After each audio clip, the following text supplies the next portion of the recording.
welcome back. It's Shelby, and today we are making beautiful rosebud earrings with some oven dry clay and a findings kit. These things are great earring backs, little pendant hooks, things for making clasps, anything to make jewelry or fix jewelry. They're perfect for that. So you'll also need a multi-purpose tool. I'll link everything you need down in the description below, along with my socials and along with some of the other videos I have done with air dry clay, because it's a really cool medium that I'm kind of getting back into after years of not using it, and I really like it. So if you want to check those out, I'd love to share them with you, and I will link them below. But yeah, that's basically what we're doing and everything we need for it. Let's get going. So to start with, take your findings kit, and I want the dangly earrings bit and then also these two posts down here. I'm not doing the kind with the loops, I'm just doing the flat top kind. Get a good size piece of clay, and you're going to want to knead it until it's nice and soft, and then kind of roll it into a tube and flatten it. And then what I'm going to do here is similar to the technique I did in my how to make a rose video, which I will link if you guys haven't seen it. But I'm going to be punching out half moon shapes just with my fingernail. This is a smaller little rosebud, so I'm using my pinky nail rather than like my thumbnail or anything else, just because I want the size to be smaller. Once it's nice and flat and you've got some half moon crescents punched out of it, you're just going to roll it kind of over on itself and push the edges out as you go. This piece broke, which really isn't a big deal. Just continue the roll with it, and then just kind of the upper points that were created by the crescents being punched out, roll those backwards so that they are facing away from the center.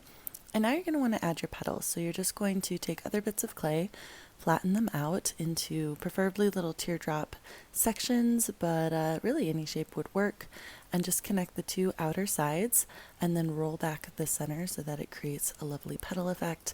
This goes into greater detail in my other video. Like I said, this is just kind of how I'm doing it for this one. So between 3 and 5 petals is usually a good marker for how to do that.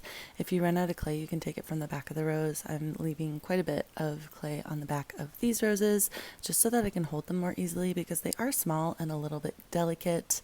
And that's the first one done. So I'm going to do the same thing on the second one.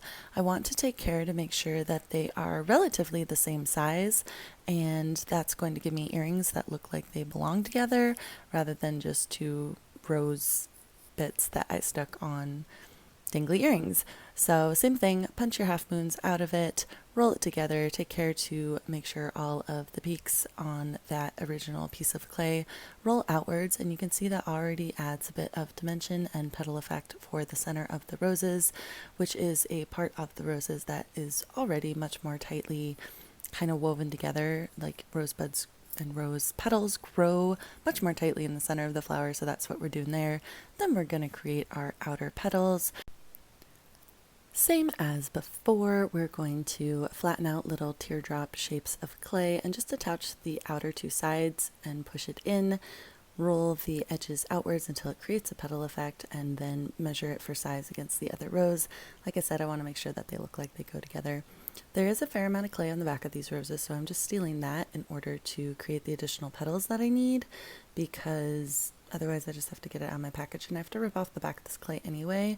That would be a super weird earring for it just to be like extending back all the way into my hairline, so I have to pull the back off anyway.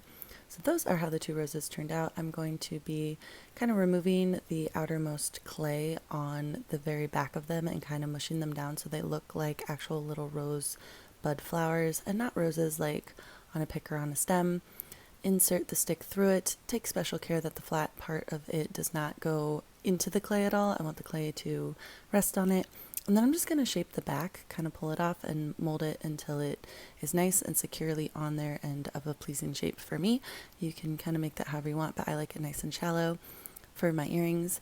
And then last that we need to do is bake them. So half an hour in the oven, and we're going to see how they turn out.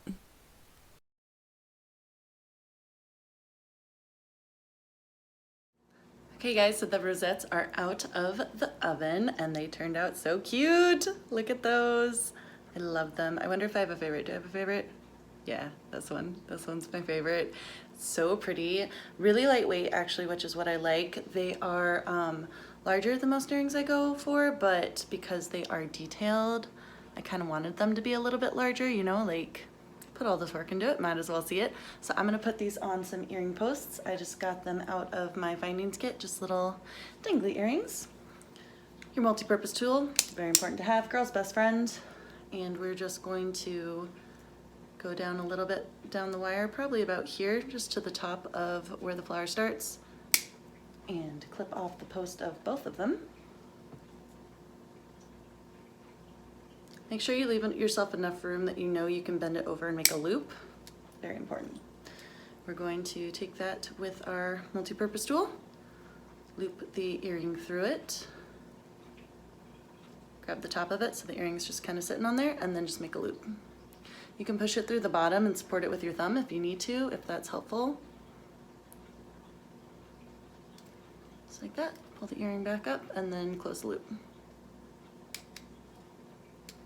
Like that. So that's one of them. I'm just gonna hang on the ears just like that. Super cute. We'll do the other one real fast. This one I think I'll just bend a little bit to start with. Then put the earring back on. Then bend it all the way.